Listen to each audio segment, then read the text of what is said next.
Yeah, I think they're going to go by Boyer, though. I don't think they're going to fall in behind him. Careful, don't go below that yellow line. Yeah, the problem was Denny lost his pushing mate right there for just a second. So they're going to have to get hooked back up, and they're going to be in trouble. Now, Kyle just moved off the bumper because he knew Denny was going to have to do some maneuvering, and you don't want to be doing that with the contact between the bumpers. So on the high side, it's Kenseth and Montoya with Hamlin, Logano right in this mix as well as they're duking it out for fourth. Yeah, here come the Red Bull cars want to get down there. That group on the bottom. We can let you know that Dale Earnhardt Jr. has just rolled off pit road. There he is. He is back out onto the racetrack. How about this? Denny Hamlin going for the lead. Looked like he was going to be in serious trouble. His championship hopes are going to be dashed. He was a lap down and nobody really helping him. Now he's got his teammate pushing him right to the front.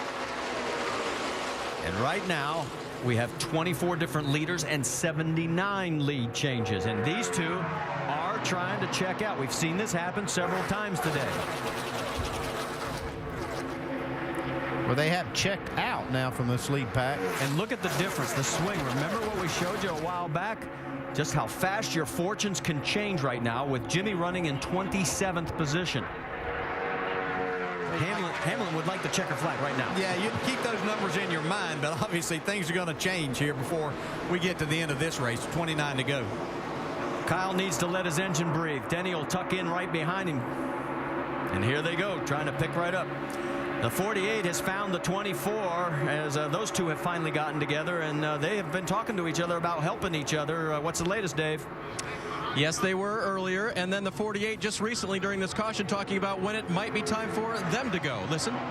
If any thoughts come to you here as to how and when as this thing's unfolding, I'm all ears because I'm just going by my gut as well.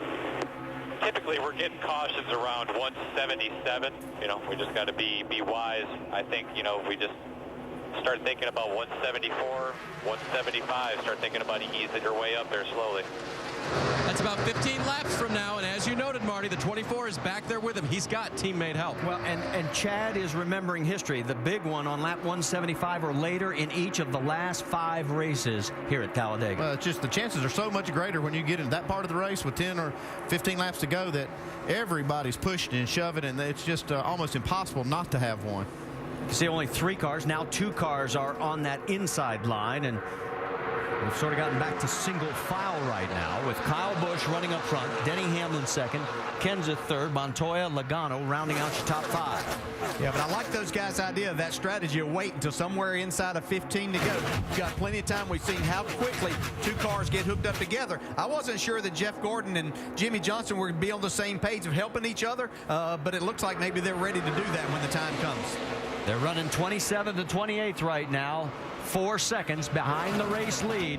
27 to go. It is not over yet at Talladega.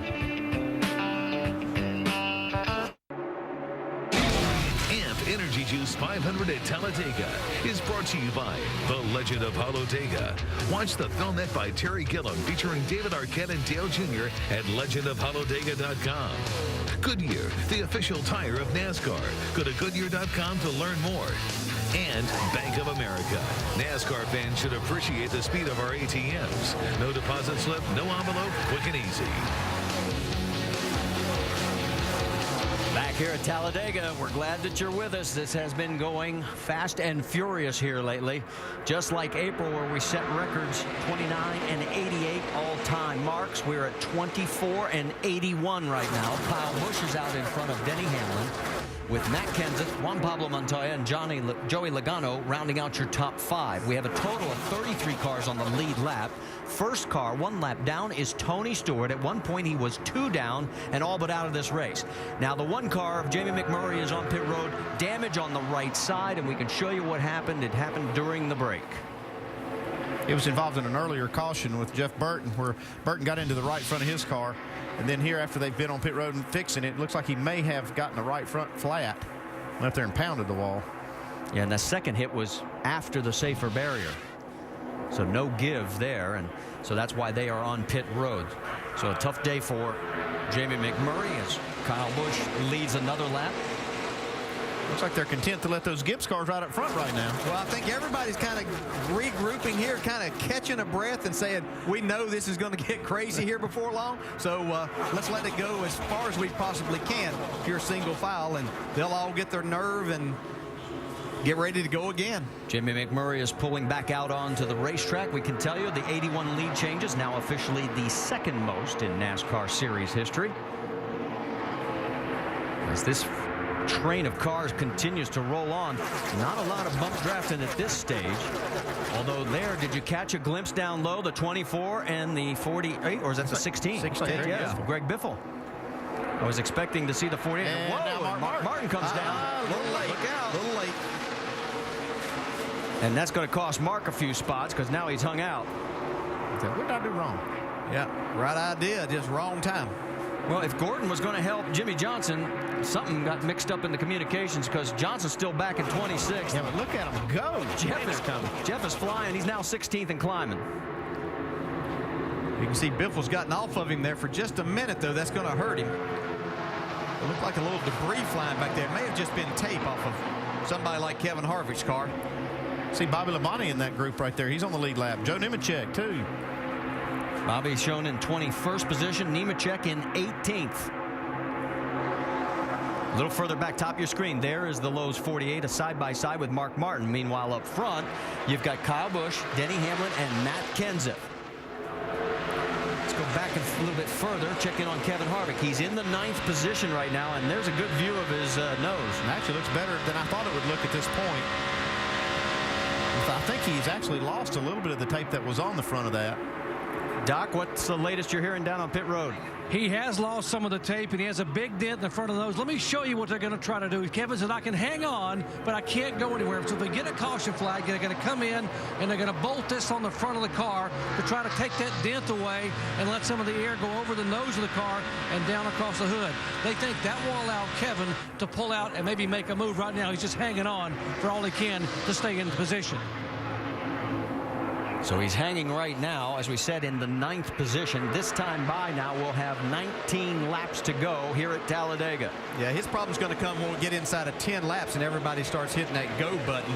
See, he's not going to be able to get out and go. He's going to have to find somebody to try to push him. Well, but there's one thing you got to remember. The last green flag stretch at Talladega in the last 14 races, 9 laps or less. So you've got a good odds-on bet. You're going to get at least one more caution. Oh, I don't think there's any doubt about that here.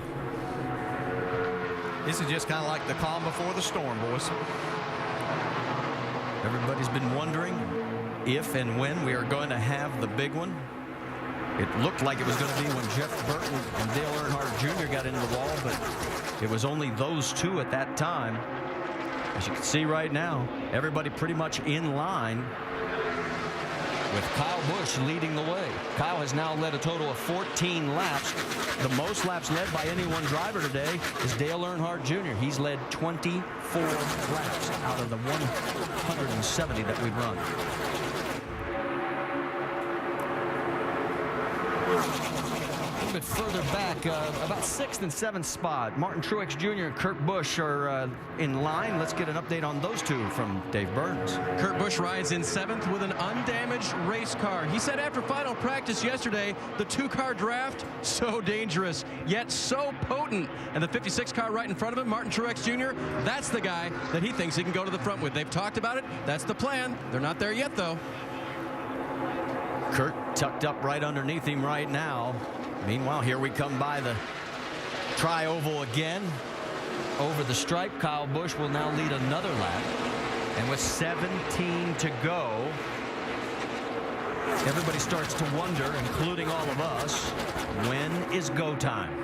Yeah, it's going to depend on who decides to pull out here. And as we look back there at Kevin Harvick, right behind him is Elliott Sadler. They're good friends. Elliott drives some nationwide races for him, looking to drive for him next year. So Harvick's probably got a pretty good pusher there if it comes down to it. But Harvick said that he can't really go by himself or even out there. Let's get an update from Doc. Yeah, he talked about Harvick. He knew that Elliott Sadler would be a good friend behind him there, so he feels like he's very comfortable right now. But how about giving a call to the driver of the 19 car, Elliott Sadler? Now, his crew chief is Todd Parrott, who won here twice with a driver by the name of Dale Jarrett. This morning, Todd said, Elliott reminds me a lot of DJ. He knows how to draft. He knows when to draft. He knows what his car will do. He works all day to find out what the car will do and when to use it. And the last time Todd was here and won, his driver, Dale Jarrett, waited until the final lap to make his move and led that lap that won the race. And if I remember correctly, that was October of 2005. Yeah, well, sometimes you just have to be lucky instead of good. And we were all right, but I got pretty fortunate that day. Somebody here today might get pretty fortunate and find themselves in that All right, position. man, let's go. Do it now. Do it now. Let's go. Uh-oh, sounds like Chad says go. Yep, sounds like the 48 is going to start going to the front. Okay, so keep your eyes because Jimmy and Jeff are back together, 21st and 22nd. 47. There they are. So when we thought Jimmy or Jeff might be leaving him, all of a sudden they are back together, and here they go. It's pretty early, but All right. I don't know. I think they're about right. you do? Yep. Not saying they got to go all the way to the front here, but they can get themselves in a position to get up. See, there's a gap there. The 47 was leading this, so now they've got themselves back to a position here. They might fall in line for just another lap or two. Or they might get a big push of momentum in that hole and just carry it onto the front. 15 laps to go. Biffle leaves Paul Menard. Menard now slides up in front of Biffle. The 24 and the 48, you heard the call. It's time to go. Yeah, and I like Jimmy following Jeff right here. Jeff knows how to win these races. Not that Jimmy doesn't, but Jeff Gordon's been very successful here in the past. Menard pulls out. Biffle follows him. There goes Carl Edwards with Brad Keselowski. What a pair that is. Yeah, look at Go, Jeff go was get going you to start. crowded, man. Whenever you boys are ready, let's roll. York. Well, we asked about go time. You got your answer. You know, other than the crash with Keselowski and Edwards, they were good partners. When Keselowski won that race, they almost brought it back to the line. Edwards did, but got a big push from Keselowski, and he's doing the same thing here. They tuck back in for now. You can see Gordon and Jimmy Johnson have got themselves kind of boxed in back there for a minute. Now they pull down. Still have plenty of time to get there, though. That's Sam Hornish right in front of the two of them. See, Jimmy jumps back up in line, leaves Jeff's hanging down there with the 77, Sam Hornish. Look out, Marcus Ambrose awfully close to the 48. Maybe going to get a good push from Brad Keselowski right here. Yeah, Keselowski and Edwards got separated. Yeah, I think he's going to let Jeff Gordon back in there if he wants that spot. No, now's the time to jump down there on Gordon's bumper. And here he goes. And there goes Jimmy. Meanwhile, let's check in back up front because look who's pushed their way up there. Paul Menard and Greg Biffle. Yeah, Menard's going for the lead right here. Yeah, Biffle's really pushing hard. I don't know how long, much longer he can do this. They've been hooked up almost 3 laps now. There's Denny Hamlin side by side. He's lost the 18, though. Yeah, Hamlin's in trouble right now. He's going to have to slide up in front, see if Logano lets him in that hole. Joey does let him in. We're going to have our 25th different leader this time by on the right side. Jimmy and Jeff have gotten back together.